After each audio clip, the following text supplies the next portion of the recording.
For new parents, especially maybe first-timers like us, later in life, that fear about SID, sudden infant death syndrome, it's just, well, it's intense. Oh, absolutely. It's top of mind. Yeah, so when our friend, a software engineer, actually recommended the Nanit Smart Baby Monitor, even with that hefty price tag, it felt like a no-brainer. That peace of mind factor. Exactly. That breathing band feature, the idea that it would alert us if our baby stopped breathing. I mean, you really can't put a price on that feeling. Mm. And it actually happened. One evening, for a few minutes, just terrifying minutes, it worked exactly like they said it would. One of our girls just, she forgot to breathe, chillingly.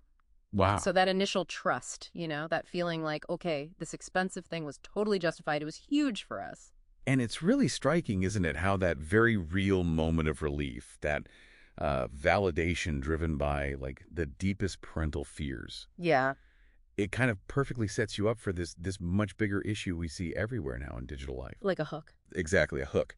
Companies often use our basic needs, safety, convenience, to pull us into these, let's call them complex bait and switch models. Right. So this deep dive, it's really all about unpacking that idea of digital ownership, or maybe the lack of it, how technology often makes us renters, not owners, of the things we buy.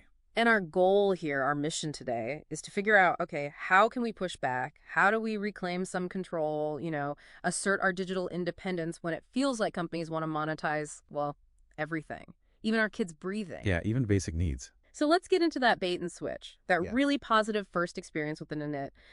It didn't last forever. It slowly started to feel like what some people call enshittification. Right, that's Cory Doctorow's term. Mm. It's basically when a good platform or product slowly gets worse and worse because the company prioritizes profits over the user. And the core issue here for you listening is this.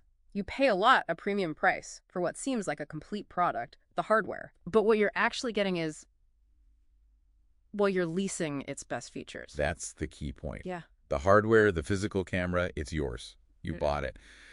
But the software that makes it truly useful, that's often effectively rented. Can you give an example? Sure. Think about buying a fancy BMW. It arrives. It has heated seats installed. You can see them right there. Okay. But then you find out you need to pay like $10 a month just to activate them. The hardware's there, but it's locked behind a subscription. Wow. Or like that VW example, charging to unlock horsepower the engine already has? Exactly the same principle. You own the metal, but you're renting the potential. The full experience is paywalled. Yeah, those analogies are spot on and kind of chilling. So it's not just about features, it's the psychological thing too. We think we own it. Right. But the control isn't really ours. What does that do to us long term? Well, it erodes our sense of autonomy, doesn't it? We lose that basic expectation. I buy a thing, it's mine, I can use it. Companies are pushing this hardware as a service idea. You own the box, sure, but its core functions depend on ongoing payments or constant connection back to their servers. We become perpetual customers. Not just buyers. And that feeling of being nickel and dimed, it really hit home with the Nanit later on. It wasn't even just the fancy sleep analytics stuff behind the paywall.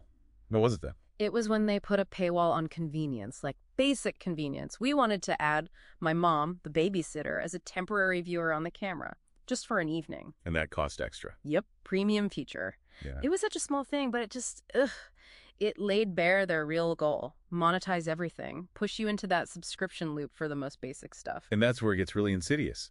If we're constantly paying for features built into the hardware we already paid for, where does it stop? Exactly. But you mentioned there's some good news.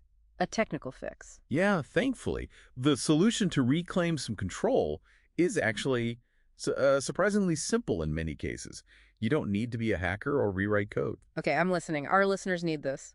It's basically about using your home Wi-Fi router, that box probably blinking in a corner somewhere, as a kind of traffic director for your devices. All right, traffic director. How? It's usually a three-step process. First, give the device a permanent address on your network. Go into your router settings, look for sections like access control, maybe parental controls, sometimes firewall. Go. Find the device, like the Nanit camera, and set its network address to static or reserved. So like giving it its own permanent parking spot on my Wi-Fi so the router always knows where it is. Exactly like that. It Yeah. makes sure its internal IP address doesn't change. Mm. Step 2, build the firewall. or maybe just a gate for that parking spot, Right. you create a rule specifically for that device, the one with the static address, to block all internet access. Block it from talking to the outside world. Most routers have a pretty straightforward way to do this. Just block it. That sounds drastic. Well, Will it still work? for the core function, yes, like the live camera view. As long as your phone or tablet is on the same Wi-Fi network, you can still see the live feed directly. It just can't phone home to NAND servers anymore. Okay, so static address, block internet access. What's step 3? Step 3 is simple. Reboot. Sometimes you need to restart your router just to make sure it applies the new blocking rule properly. That's often it. Wow, no coding. Just a few clicks in the router settings. Pretty much. And doing this, it isn't just about blocking one annoying feature. It's fundamentally about reasserting your digital agency. You cut off the company's lifeline to your device. So they can't push updates I don't want, or track usage data, or enforce those remote paywalls. Exactly. You're basically saying, this piece of hardware, it's mine. I control its connection. It's a really powerful, practical statement against that whole hardware as a service creep. It's kind of funny. The most powerful tool we have against these huge tech companies might just be our humble Wi-Fi router. It often is. Yeah. Which brings us to the bigger picture, right? This Nanit story, it's not just about one baby monitor. No, it feels much bigger. It's about this quiet battle going on inside our own homes, between the physical things we buy and the software that tells them what they can and can't do. And we, the consumers, we're sort of drifting into becoming renters of our own stuff, paying forever for things that were designed and built from day one. That's the risk.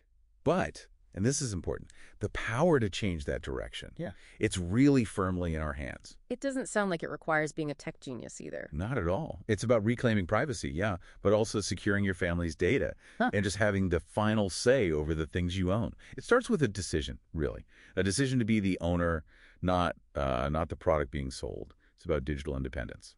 So for everyone listening, maybe take a look around your home. Think about those connected devices, your smart speaker, your TV, other cameras maybe, and ask yourself, honestly, are you really, truly in control? Or are you just, renting a little plot inside someone else's walled garden? A garden designed to keep you paying. Something to think about.